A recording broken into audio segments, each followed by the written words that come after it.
Hello guys, welcome back to Settling in Australia. My name is Kwame and today I've got another special guest all the way from Zambia. So her name is Sister Beauty. So Sister Beauty was lucky enough to come and study in Australia using the Australian Award Scholarship. Yes, the Australian Award Scholarship. So this scholarship is 100% funded by the Australian government. So I'm going to call Sister Beauty so she can throw more light in regards to her journey, how she applied for it, and if there's any tricks and tips to give out to you guys. So those that are looking at coming to study in Australia using a scholarship, this is a video for you to learn a thing or two from.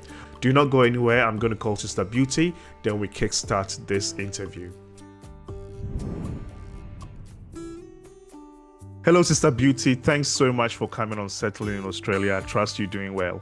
Thank you, Brother Kwame. I'm doing fine, but just a cold. Yes, cold. Yes, we are in winter now. And it's very, very cold. It's crazy.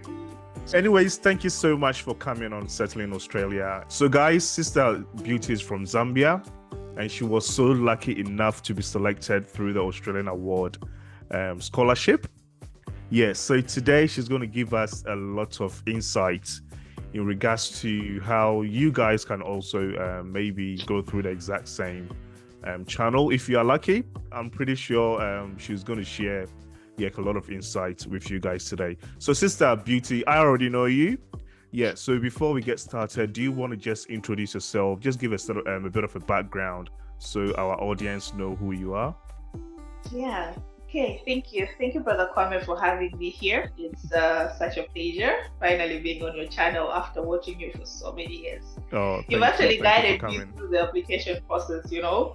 Thank part you. of those channels that I would actually refer to when I'm stuck and just want to make certain decisions and know what's happening. I would always get to your channel. I was introduced to you by my sister. Sister Annabelle, yes. Yeah, so my name is beauty.nalwendo. And I'm from Zambia. Originally, I've settled in Livingstone, which is the tourist capital city of Zambia. And I did my high school in Eastern Province in Chipata, and then came to the University of Zambia. So I did my bachelor's in public administration and development studies. So since then, I have been in the development sector world. I didn't want to go corporate. Yeah, I purposely just decided to say office work is not mine. So I got into research, I got into consultancy from the time I graduated. Yeah, up to the time that I came here. Yeah, that's pretty much what I've been doing. So when you finished your bachelor's, you did a bit of work in Zambia, right? Yeah, I did. But not in the corporate sector. No, not in the corporate sector. So my work was in NGOs and just personal consultancies, working with professors from different universities, University of Michigan, Missouri University, University of Berkeley, and such. Wow. So just research and your NGO. Is the NGO for you or? So after school, I co-founded an NGO called Development 360, based in Livingstone. We work with children and young people, and so that is basically me and my other co-founder, who is Cynthia, running. Yeah. And what is it called? Development 360. Yeah, we have a Facebook page. You can just check us out. Okay. We're going to leave the link in the description section below. Just go and show your support. For Sister Beauty. Yeah. Okay, nice. So you did that, then you decided to just run away from Zambia and come to Australia to do your master's. So since my undergrad, I actually knew that I never wanted to do my master's in Zambia because I think during high school I had an opportunity to travel, but I actually didn't get it because guardians and all that, they were like, oh, you're too small, you can't travel out of the country, because at that time I was just maybe 16. So I grew up with that interest of saying, okay, one day I will have to study abroad.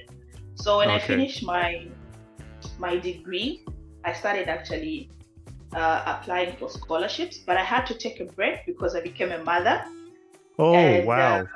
yeah, I took a break for about 2 years, literally a break Mm. from work, a break from everything. I From just became a everything, just to be stay-at-home a mom. mother. Yeah, I became a Wow. stay-at-home mom.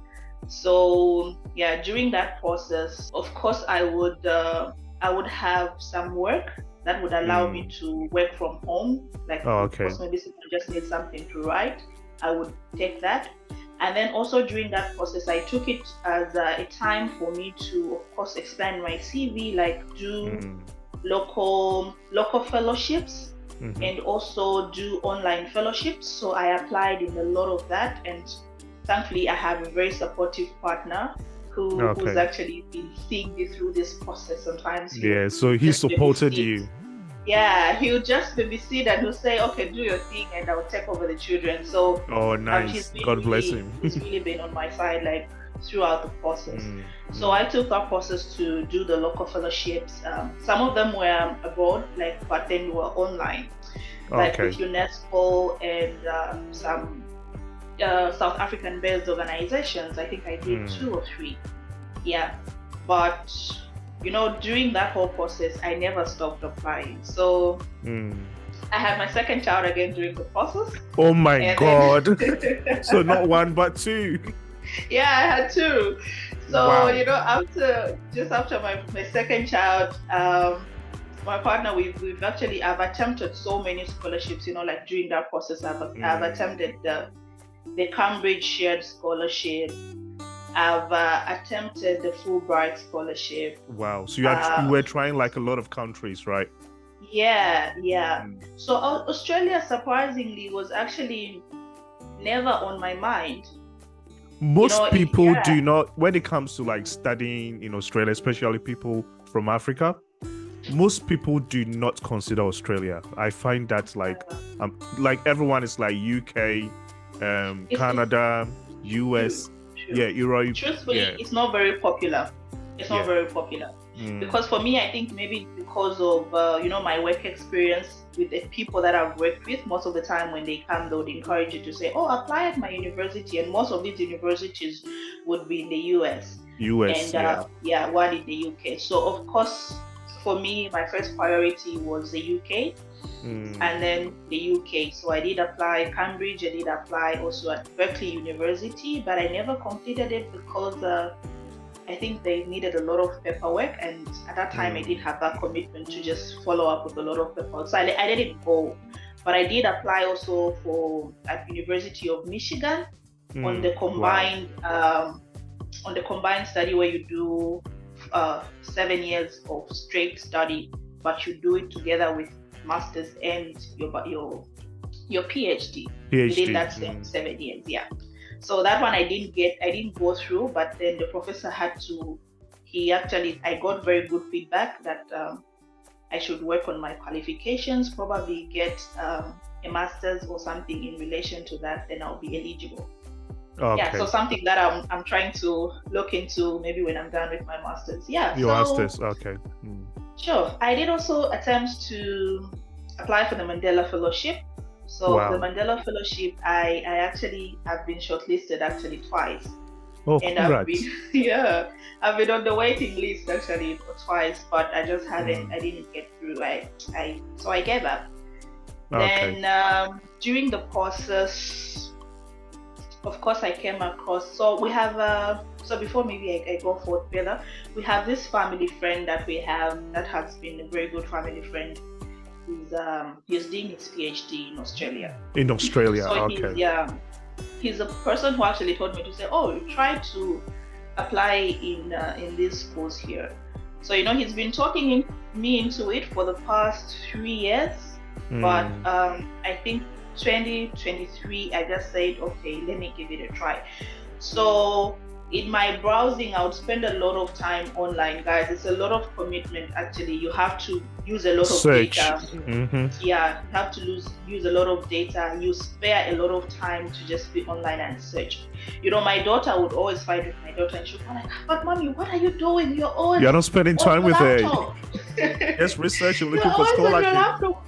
You never finish working," Oh because my you find God. that every time she comes, maybe Mm. sometimes you spare a bit of time, you be with them, but then you have to, because you have deadlines, you get back to your stuff. She'll find you again on your PC.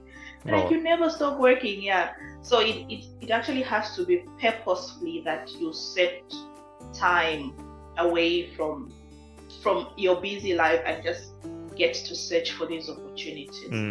So I did bump into the Australian Awards. That was my first time. Yeah, first time finding it and attempting it. So wow. If I may say, if I can talk about the application process really is very straightforward. The server itself is very user friendly because it guides you out through the process. When you start, you just enter in your details, and then it will guide you through your work experience, any other fellowships or awards you've been. So for me, that was my time to write about all those home-based fellowships that I would do. That you were doing. Yeah, the South African ones, the ones with UNESCO and all that. So they didn't just ask about your academics, but also what you've done outside of that. So that's the thing with the Australian Awards. So they just don't want you to just talk about your academics, but you talk about what you've given back to your community. So for me, it was my time to talk about what I've been able to learn academically, professionally, and also what I am doing in my community. So I had to integrate my organization and what my organization has done, the kinds of impact we've been making, and how just as an organization we've been able to grow, from an organization that started with 4 people, now we have 12 people that are under us. So to me, that is really good success. Yeah. Wow. That is really good success and a lot of commitment, because we had to tell ourselves to say, okay, we are done consulting. If consultancies come, we will do them, but we are done working in full time. We have to follow our passion and just see what we can do for our community. Yeah. So and then after that, then you go into your academics. They would ask you about what you've done academically. You attach your CV and all that. So yeah, I did submit. So the call usually opens around February, March. Yeah. Yeah, and they're actually very open, like for a very long time, and I think they close after 3 months. So everyone has enough time. You have enough time to collect your recommendations, from professional recommendations, academic recommendations, all that. You need to just put them in nearby and then apply. So yeah, I did apply. I did reach out to my former lecturers from University of Zambia, and also former professors that I've worked with. One who's been very helpful is one from University of Michigan State University. Yeah, he's been very helpful because I've worked with him on a longer time and we've been very close since. So yeah, sorry to distract you. So will you say that you working with maybe professors outside of Zambia also helped with your application? I think so to some extent. Okay. But really, that because they didn't not just see that you were not just based interested in just working in Zambia, but you were also doing research outside of Zambia. So do you think that was like a point that maybe got you helped and got you selected? It could have, because you're just not it could have, because it just shows that you're not just limited to yourself, to one thing, and you're not very picky in the kinds. Because I've seen people who come to say, oh, I can't work in this sector, or I can't do this, but then you don't know where it will lead you. Because when I started working with him, actually the pay wasn't so good, you know what I mean? Like, it was peanuts, really peanuts. Sometimes I would walk to work, like walk for an hour to just go meet him. But then eventually I've seen that through our relationships and through commitments, that those services changed. But then the other thing that I got is that we got to build a very strong relationship. And he would write very good recommendations for me. Not because I knew him personally, but because he would, the work relationship that we had Like he would show to say, okay, this person is committed, this person is hardworking, and they do their stuff. Yeah. So what I would say, I think what really helped was his very strong recommendation. Recommendation. I think it helped really a lot. So for those that if you're applying, you have to pick people that you know that these ones are going to put in very good word for you. Those that you feel they'll give you good recommendation. Yes. Okay. So we did apply during that period, and we had to wait, and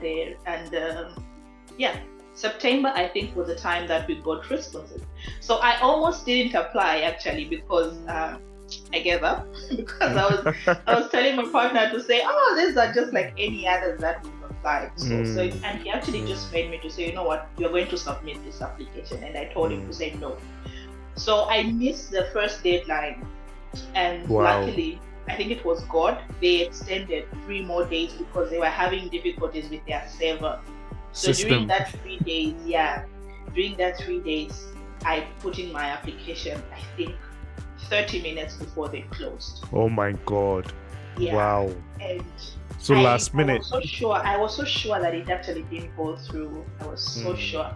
I moved away from that. I found a new job. My baby had grown. She was a year old now. I got back into working and all that. So September was actually when we got responses to say, oh, you've been shortlisted. Oh my God. How did you feel on that day? Oh my God. It was surreal. It was so surreal. Like, it was unbelievable. I've never, especially scholarships, like from the time I started applying, I've never gotten that response. Every time you knew to say what would come is, unfortunately, you actually look for that word. Wow. So when it came, I was actually at work when I received that email. I stepped outside, I went into the bathroom, and I screamed. I literally screamed. Out of excitement. So people came and they asked me, what's happening? And I said, there's nothing, I'm fine. No, you can't share. No. Yeah, I'm just excited. So when I went home, it was really a very good celebration. I shared with mom and and my partner, and it was really good. Yeah, So let's say from the day you applied till you got that email, how long did that take you? So I applied in that was April. Yes. And I got the email in September. 5 months. Yeah. Wow. Yeah. So guys, it took 5 months. Yeah. So those that wants to just apply and come to Australia within a week, it's not possible. Sometimes it takes time. The process might take time. Wow. So it took you 5 months and you finally got the good news. Okay. Yeah. So those that do not know what the Australia Award is, so it's basically an award not from the university but from the government. Yeah. So the Australian government gives this award. They have they've allocated this to I think all the continents. Yeah. So when it comes to Africa, we have selected countries that are eligible to apply for this award. I think you need to be over 25, right? Yes, you need to be over 25. Yeah. And there are some terms and conditions you need to meet before you can also apply for this Australian award scholarship. Can you tell us some of the benefits that comes with this award, please? Okay. It's a fully funded. Yes. It's a fully funded scholarship. So when you say fully funded, can you go into details? Yeah. Like, is it just for your tuition fee? Yeah. Or accommodation and everything is inclusive? It's your tuition fee, fully paid tuition fee, fully paid overseas health cover. And then you receive a stipend every bi-weekly, like every fortnight, that goes towards your feeding and your accommodation. And then as well as it allows you, I think what is most important for me is that it allows you to move with your family. It allows you to move with your spouse and your children. So of course, the cost will be on you, but just the fact that cap you're having this opportunity, it's a very good thing.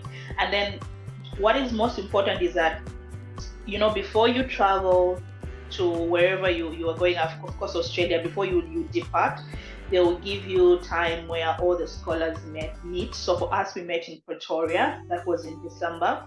We met in Okay. Pretoria. We got to meet with all the scholars. They just ran us through what to expect, how to prepare ourselves, how to find accommodation, where to shop, yeah, Wow. and just what to look out for. So it was like a 3 days meeting, Mm.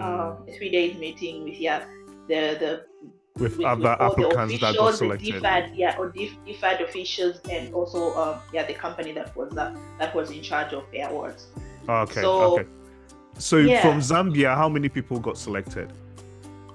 so during our cohort, we are three Oh my ladies. God. Three ladies, all ladies. Yeah, Oh my yeah. God. So we have one Guys, what who's is happening to us? over 1,000 or People applied. 7,000 that applied. Yes, Okay. and we only shortlisted three. So it was to eight. It was eight, and then it was taken down to three. It's really tight. It was really tight because we have some countries where they only picked one. One. Mm. Yeah. So on benefits wise, I would say the Australian Awards is very good. And then on top of that, with which they give you some sort of settling allowance that you Wow. receive.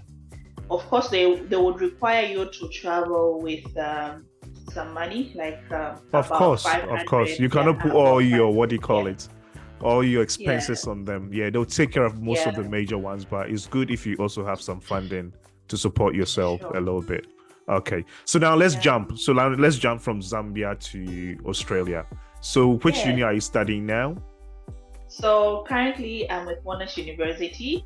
Oh my And God. Yeah. So guys, Monash is one of the biggest universities in Australia. When it comes to Victoria, woo. Yeah. Without funding, it's going to be yeah, difficult for most of yeah, international students to even pay the tuition fees, you know? So wow, thumbs up for that. Okay. So how are you finding it? it's good. Monash is Wonderland. Oh my God. Look at how she says it. Monash is Wonderland. Don't try and make people jealous. Oh. It's good. So I decided to study Monash at Monash. Actually, I had I had chosen another university, but because of with UNZA, which is University of Zambia, we had switched from um, a term semester system to term system. So that kind of Okay. during my study, I found that I had to do both. Okay. So one of them couldn't take me because they didn't have pathways, but Monash Okay. which was my second option, actually were offering pathways. So that allowed me to get into that first with my grad certificate and then get into my master's. Masters. Yeah. Okay. So now Right. what sort of course are you doing? Masters of what? Public policy. Public policy. Wow. And how are you finding that? It's good. It's good. It's very nice. First, it was so confusing because the teaching system is so different. It's different. Yeah. Yeah. The teaching But once you system get is used so to it, different it's compared okay, to right? Zambia. Yeah, like you here you are. They just aid you, and you do the rest to yourself. The Okay. writing system as well is kind of different. So yeah, for me, it had to do a lot of. I had to do a lot of learning. I had to do a lot of de-learning what I knew first, and then You have to kind of unlearn to learn. Yeah. Yeah. Yeah. To learn the new system. Yeah. So Yeah, sometimes but now- when you come here, you need to give yourself a bit of time to adjust because a lot of things will be different. Yeah. Okay. Yeah. Okay. So how do you? I want us to now talk about Australia. How do you find Australia? Your first impression when you got here. How do you find us? My first impression was like, okay, I didn't like it. Truthfully, You didn't like it? The Yes. first time I arrived, let me tell you the truth, Father Kwame. The Yes, first time please, I please, arrived, give us I the was truth. like, oh, is this where I want to be? Because it was so spacious, especially Melbourne. Melbourne is so spacious. There are trees everywhere. But It's very green. Yeah. it's very green. Mhm. But like being here a week after, my perception just drastically changed. I love it. Honestly, I love it. It's the things I complained about, I actually got to appreciate them a lot The most. because like the space, the houses are big. You have You have your spaces, you have your big spaces. Those that wants to go to UK, listen, the houses are big here.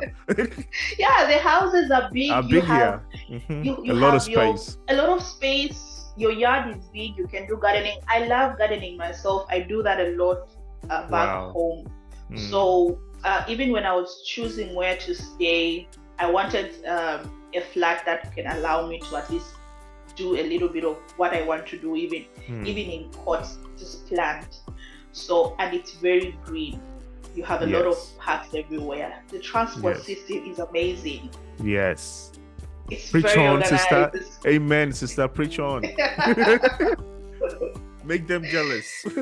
Yeah, the transport system is so amazing. It's so organized. When I arrived a little bit late than my colleagues because of my visa. My visa had delayed for about a week. Yeah, so I had delayed. So when I arrived, I had a friend of mine. She's from Tanzania. She had to help me around with settling, moving, and whatnot. So I remember when we were going to uni, we were crossing the road, and I just walked in and crossed, and she was like, no, you don't do that here. So you were just crossing. Oh my God. And then God. we had to wait, and you know what, and we were given chance to cross, and I was like, well, this is so different with my country. Yeah. So the law actually works here. Nice. Yeah, so far I think I've really adjusted. Okay. I love it. I love my uni a lot. If I can really talk about Monash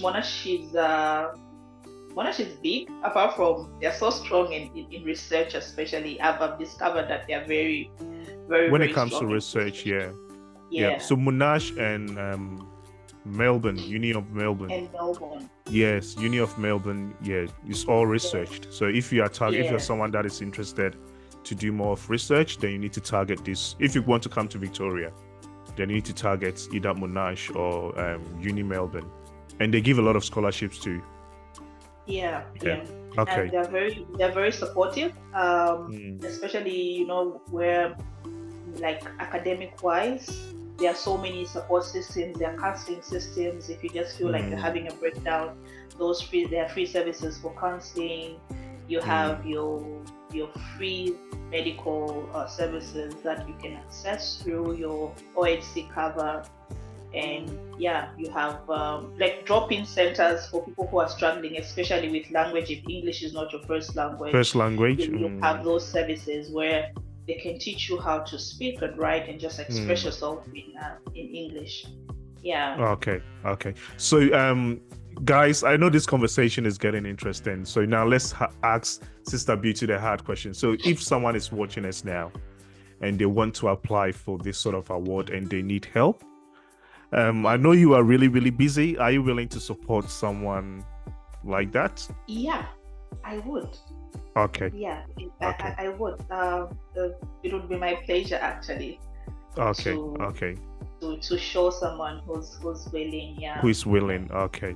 Yeah. So, guys, as you guys heard, Sister Beauty, the process takes a lot of paperwork and a lot of time, and she's also offered. You see, I asked for a consent, and she's giving out publicly. Okay.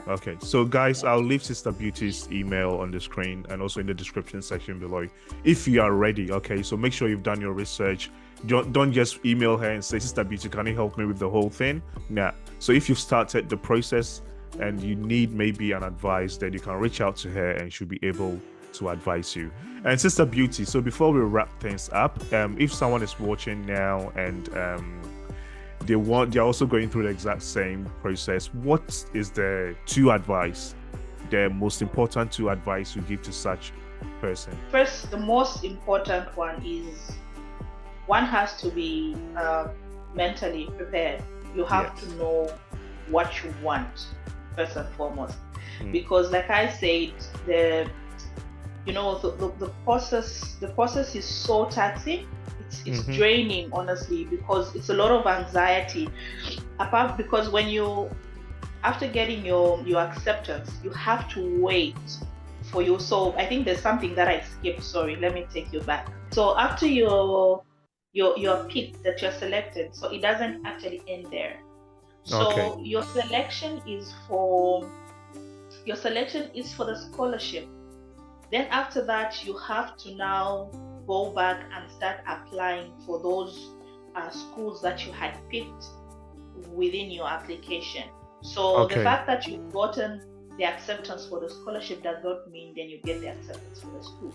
So then you have to go Oh, back and reapply to the particular schools that you applied for. okay. So then, yeah, that So also is basically, what this basically means is, you applying for the Australian Award Scholarship doesn't mean you've got acceptance into a uni in Australia. So the scholarship is basically saying that they're going to fund your studies and yes, everything in Australia. So it's now up to you to go and apply at a uni to the school at the and get an uni, yeah. admission, go through the Yes, GS and the uni process has and to the put it rest. in. Okay. So now from there, you have to make sure you're in touch with your previous university. It's a lot of back and forth. Yes, it's a And lot of then, process. just the waiting period, because before you are shortlisted to attend the interviews, because they're interviews, and then you Okay. have to wait for the shortlist. It's nerve-wracking because it's anxiety. You don't know whether you've made it, you've not made it. You've met during interviews maybe because they would brief you before the interviews, and then Okay. you are a lot. Then you don't know who has made it and who has not. And then the wait period is so long. Like I said, you have to wait from maybe a 5 month to or so, 6 I think, months, from the yeah. time that you are shortlisted. Yeah, because we had to wait from September. We only knew that we were shortlisted in November. Wow. And then from November to December, it's like a marathon. You have to do so many things. Yeah. So my advice would be, you have to first know what you want, because that will prepare you mentally and physically. And also, if you can get all the support that you need, your parents, your siblings, your partner, just bring them on board, because that's your support system that you might need when at times because the stress is so much, you break down, you cry, but you have to have someone who's actually going to God. I don't know how many times I cried in the presence of my partner. You will, yeah. And every time he will just literally you need just to be mentally hold me strong. like a baby and yeah, just mentally encourage me. strong. Yeah. He will always. He's the one who held it all together. If I say it's me, I would lie. Because he was my support system. So many times that I was unsure about the process, so many times that I thought, okay, this is I can't do this anymore. Most people start the process and they just give up, Yeah, I don't know whether I'll get it's it too or much. not. Wow. So the anxiety was so much. When I got my first rejection at the uni because of that, the whole transition, that was, for me, that was like, it's done. Now I give up. God. But so you have to have a really, really support system. Know who your people are and bring them on board as early as possible. Let them know what you are up to. That way you will get all the support that you need. I think that is my first advice. Okay. And the second one? My second one is really just do your homework, do your research. Yeah, do your research. Check what courses you want, and please meet also, because for some people I've seen that I think these are the mistakes also that I did in the past, where because I have passion in this field, but I don't have I don't have experience in that field. Because I like the course, I would apply, but I don't have experience to back it up. So when even they ask me to say, why have you decided to choose this course? I have little to say. When we're writing your SOP, right? Yes. Yeah. But when you talk about something that you have experience with, something that you are passionate about, it's very easy to even for someone to actually even read through you to say, okay, this one knows Bashe, let them do it. So choose something that is really very close to your heart, something that you're passionate about, something that you can easily relate to. If you've been working in the health sector, the environment, choose something in that related to that regard. So for me, it had to do with policy, because I've been working around that sector for a very long time. For a long time, okay. With the local councils, advocating for policy reforms for women and young girls. So it was very easy for me to even tweak some of my answering to bring it back home to what I'm doing. And the last advice is, okay, so I asked her for 2, but she wants to give out 3 now. Okay. Yeah, the last advice that I would give it say to us. If you have kids, if you have a child, if you have children, bring them along. Honestly, okay. The stress of so did you bring your kids or you left them in Zambia? They're in Zambia, but they are to join me very soon. Very soon, okay. Yeah, okay. Very soon. So I'm speaking from experience because, being a mother, you miss them so much. Sometimes you actually feel to say, okay, I'm going to go crazy because they are not around you. Because what they advise is, you first have to come here, you settle down. That is very important. That advice, guys, is very important. You have to first find your footing, then you can bring them with you. The sooner the better. And if you feel you can manage to actually leave them and do your 2 years, your 1 year plus away from them, that's fine. But then if you are an emotional person like me, you're better off just having them closer by, because it's easier to see them do your school. Of course, it will have a lot of restrictions, but you have to have your support. If you are able to travel with your partner, give each other turns to babysit. Those that can be in kindergarten, let them be in kindergarten. If they are smaller ones, you take turns in looking after them. Then that way you'll be good. But all in all I can say is, give it a try. For that person who wants to actually apply, let them just go ahead. There's nothing to fear. There's nothing stopping you. And it's not like they are going to charge you money to put in your application, Exactly. It's free, so just go for it. You never know. Because sometimes we fear things from afar. When you peruse through, you look at the questions and then you fear, be like, oh no, this is not me. So sometimes just attempting, keep trying. There's so many times, some of the experiences I've not been spoken about them because there's so many. I've been trying for the past 4 years to just try to get a scholarship, and it has 4 failed. years. Wow. Wow. So it's not easy. You just have to keep trying and trying. The rejections are so many. I think God saw that you were too tired. He was like, my sister is too tired. True. I kept telling God to say, God, if you don't make it happen this year, then forget. It's like, I'm not doing this again. It's like 4 years. So guys, it took her 4 years, going through a lot of rejections and see what God did. I'm not counting those years when I was being a mother. Those aside. So oh my God! So it's even longer than that. The ones that I'm counting right now are the ones that I was in full swing of wanting to do this thing. You know what? Okay. Thank you so much for your advice and also giving a lot of detailed insight. So guys, if you're watching and you want to you're looking for like scholarship options, there you go. Sister Beauty has given out all the gist, and all the little tricks in regards to how you can maybe get shortlisted. So what is next? I know your family is joining you soon. So let's say after you are done with your master's, what is next? Do my PhD. PhD. That's a good answer. So that means she loves Australia. I do. So, but then the Australian awards unfortunately have this embargo where you have to go back to your home country. To implement your reintegration plan. So then after 2 years, you can then re-enter the country again to do your studies or work or do anything. Okay, so, let me also throw more light here. So guys, the scholarship, yes, you come, you study, but when you finish, you need to go back to your home country. Else you have to pay back all the money, right? You have to pay back. Please tell them.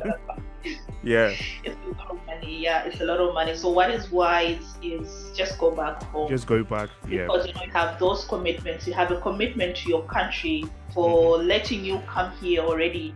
That's the support that you have from your government. You have the support that you have from your community. So you owe it to them actually. So go back and give back what you've learned. Give back what you've learned. If you feel you still need to come back and study more, come back. Come and do your PhD. Go to any other country that you feel. If Australia is not your place, But guys, Australia is awesome. It's Nah, family Australia should be friendly. your place. If you come to Melbourne, you don't like Melbourne, go to Sydney, go to Western Australia, South Australia. Trust me, every state's got their own unique vibe. Trust me. Yeah. Yeah, the vibe you feel in Melbourne or in Victoria is not the exact same vibe you feel in NSW. It's all different. Yeah. So if you True, feel, true. maybe Melbourne is not for me, go to Sydney, go to Perth, go to South Australia, Yeah, go to Darwin. yeah. Yeah, go to Hobart. Australia got a lot for you guys. Okay. So thank you so much, Sister Beauty. Yeah, for taking your time. Yeah, taking your Saturday time. I know Saturday is the day we do Yeah, all our little bits and pieces, go to the grocery shop, do your laundry, yeah, do your cleaning. Yeah, but you've taken all this time aside to come and educate our audience, especially our audience in Africa. Thank you so much, and may God bless you. And there you go, guys. So I'm going to leave Sister Beauty's email in the description section below and also on the screen. In case you want a tip or two from her, please feel free to email her. And if she's available and free, I'm pretty sure she's going to spend some time and also reply to your emails. Bye bye.